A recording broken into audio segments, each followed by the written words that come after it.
10:30ಗೆ Gandhi statue ಹತ್ರ ಧರಣಿಯನ್ನು ಎಲ್ಲ ನಮ್ಮ MLAಗಳು MLCಗಳು ಧರಣಿ ಮಾಡ್ತಾರೆ, JDS BJP. ಕಾರಣ ಇದೇ ವಿಧಾನಸೌಧದ ಮುಂದೆ ನಾವು ಈಗ ವಿಧಾನಸೌಧದ ಅಧಿವೇಶನಕ್ಕೆ ನಾವು ಹೋಗ್ತಾ ಇದ್ದೀವಿ.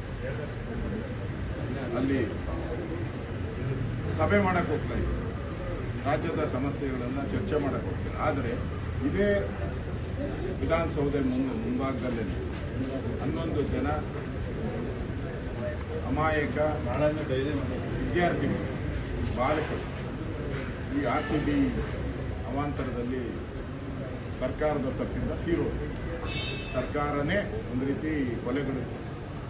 ಅದರ ವಿರುದ್ಧವಾದಂಥ ಪ್ರತಿಭಟನೆಯನ್ನು ನಾಳೆ 10:30ಗೆ ಗಾಂಧಿ ಸ್ಟ್ಯಾಚ್ಯೂ ಮಾಡಿಸಿದ್ದಾರೆ.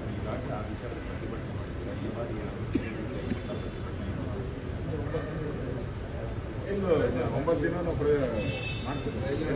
ಹೋದ್ಸರಿ 18 ಜನ ಸಸ್ಪೆಂಡ್ ಮಾಡಿದ್ದಾರೆ. ರಾಹುಲ್ ಗಾಂಧಿ ಅವರಿಗೆ ಚುನಾವಣಾ ಆಯೋಗ ನೋಟಿಸ್ ಕೊಟ್ಟಿದೆ. ರಾಹುಲ್ ಗಾಂಧಿ ಅವರಿಗೆ ಚುನಾವಣಾ ಆಯೋಗ ನೋಟಿಸ್ ಕೊಟ್ಟಿದೆ. ಅಲ್ಲ, ಈಗ ರಾಹುಲ್ ಗಾಂಧಿ ಅವರಿಗೆ DK ಶಿವಕುಮಾರ್ಗೂ ಒಂದು ನೋಟಿಸ್ ಕೊಟ್ಟಿದೆ.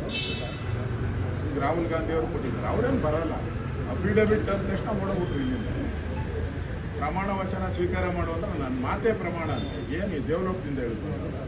ಏನು ಸತ್ಯ ಹರಿಶ್ಚಂದ್ರನ್ ಮೊಮ್ಮಕ್ಕಳ ಇರಲ್ಲ, ಮಾತೇ ಪ್ರಮಾಣ ಅಂತ ಎಂತಂತ ಮಾತಾಡಿ ಮಾಧ್ಯಮದ ಮುಂದೆ ಏನೇನೋ ಮಾತಾಡಿದ್ದಾರೆ. ಮಾಧ್ಯಮ ತಿರುಚಿದೆ, ಮಾಧ್ಯಮದವರು ಸುಳ್ಳು ಹೇಳ್ತಾ ಇದ್ದಾರೆ, ನನಗೆ ಮಾತಾಡಿಲ್ಲ ಅಂತ ಹೇಳಿರೋದು ನೂರಾರು ಇದೆ. ಅಂಥದ್ರಲ್ಲಿ ಅವ್ರ ಮಾತೇ ವೇದವಾಕ್ಯ ಅಂತ. ಈಗ ಚುನಾವಣಾ ಆಯೋಗ ಸ್ವತಂತ್ರ ಸಂಸ್ಥೆ, ಅದರ ಮೇಲೆ ಆಪಾದನೆ ಮಾಡಬೇಕಾದ್ರೆ ಎಚ್ಚರಿಕೆಯನ್ನು ಮಾಡಬೇಕು.